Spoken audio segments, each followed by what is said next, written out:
So today I want to talk to you guys about being a solo creator and how my whole process goes when I'm trying to get those cinematic shots. When I'm making those motivational compilations, when I'm making any type of videos, this is the process that I go through and I want to take you all on with me. Let's go. When creating any kind of footage, I always start with the emotion. I ask myself, what is it that I'm trying to get the viewers to feel? Because I feel like that's the first place that I start and that's the first place to start. So I know exactly the type of locations I'm thinking of, the type of music I should go for, the type of frame rate I should be shooting in. So my first question is, what am I trying to get the viewer to feel? After I make that decision, usually when I'm doing my motivational type of videos, I will then, like, it can be many things. Am I feeling like I'm exhausted but I want to continue to keep going? Am I feeling like I'm already at the top of the mountain and nothing can stop me? And am I feeling like, man, I'm at the bottom and I just want to give up? Like, I feel like establishing the mood first is what I like to do. After I establish the mood, that helps me, like I said, figure out location, figure out frame rate, figure out how I should do my lighting and things like that.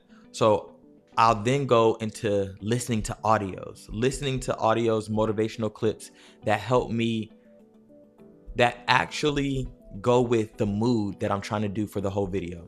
So most of the time I like to feel like we'll take exhausted but not giving up, because I just said it in the beginning of the video. When motivation is gone, the only thing you have left is basically discipline. So I feel like those are some of the videos that I really gravitate towards more to when I'm looking for motivational speakers and hearing them speak.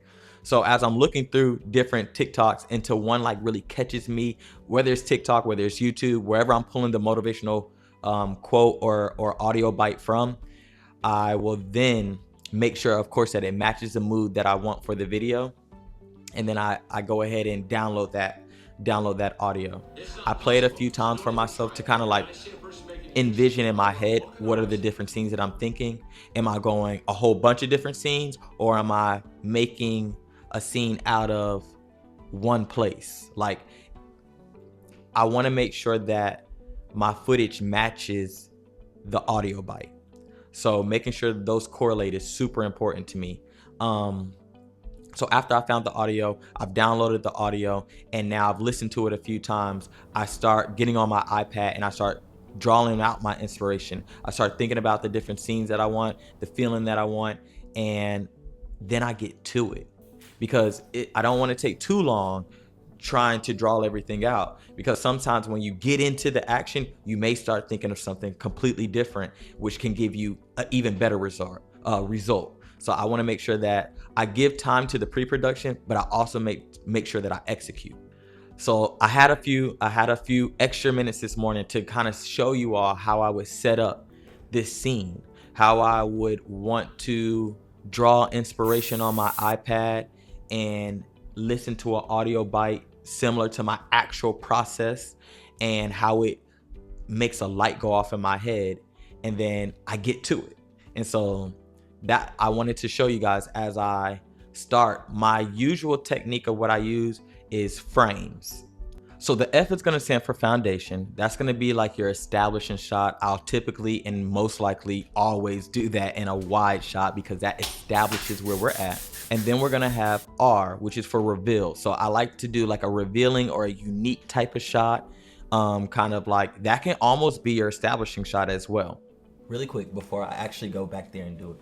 So I set my gimbal up. I have a DJI RSC2. So I set the gimbal up behind me and I have it on the waypoints. So it's going to kind of do like this like tracking type of bob thing going on. And I just set it up. This is my first time actually doing it. So I've had this gimbal for like 6 years and I've never ever attempted this. So we're gonna see how it goes, and I think it's gonna be really dope. So let's get into it. Okay, wait, just to slightly show you. So here are the points that I have.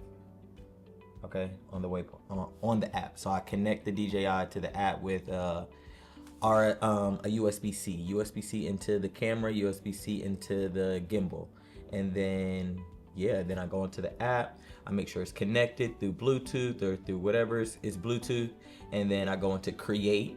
After you go into create, which is gonna be on the landing page, you're gonna go right into create. You'll see down there it says track.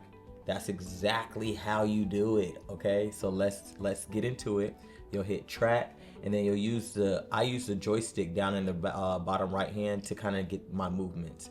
So then I added me a new waypoint, I added 5 of them, but I think it's only like 3 or 4 of them that's actually gonna work. So let's just check it out and see.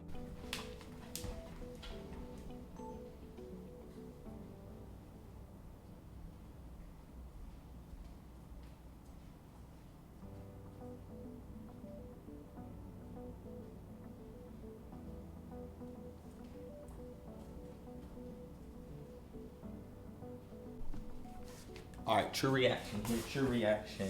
Let's see. Ah, that was lit. Okay, it was kind of fire.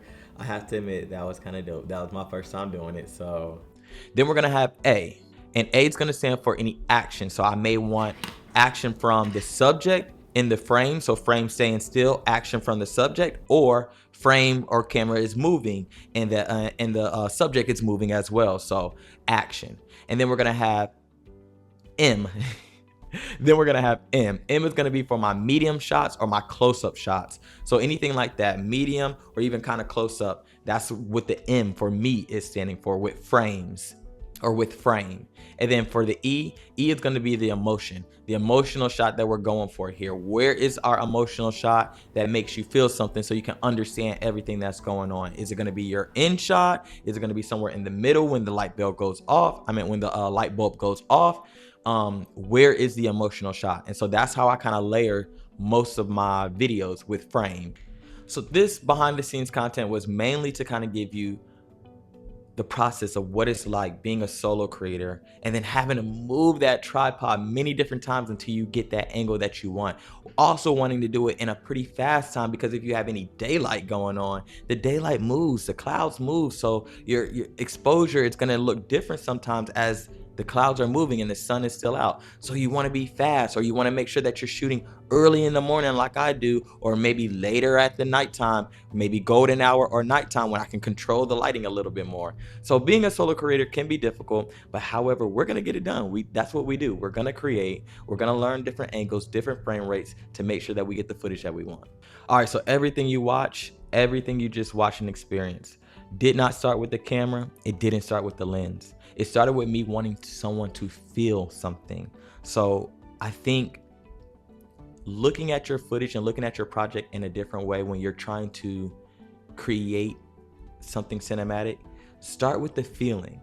Once you identify the feeling, I feel like everything else can start flowing. So if you're a solo creator like me and this video helped you get out of a rut, helps you get a little bit more inspiration, makes you a little bit fire and want to get in the field, then you guys make sure you come along for the journey and make sure you stay here, subscribe, like, comment, and tell me some projects that you're working on. I want to know, I want to get to know the creators that are out there, and I know you guys want to know me, so let's connect. You can go from failure to success, but you can't go from excuses to success. You can't do it. It's not possible, so don't even try it. When I see a person making excuses, I want to walk in their life, say, my name is John, I'm your friend. Let me explain something to you. That's a dead-end street.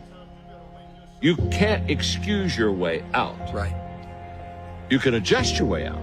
I mean, like failing forward is a good miss. Yep. Because I failed, but I learned something. And I'm farther forward than I'm a little further down the road. I didn't get there.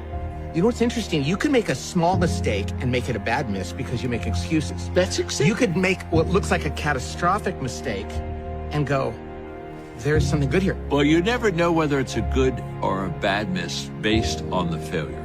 Exactly. It's how you know it's a good miss or a bad miss based on the based on the adjustment. You follow what I'm saying? Yep.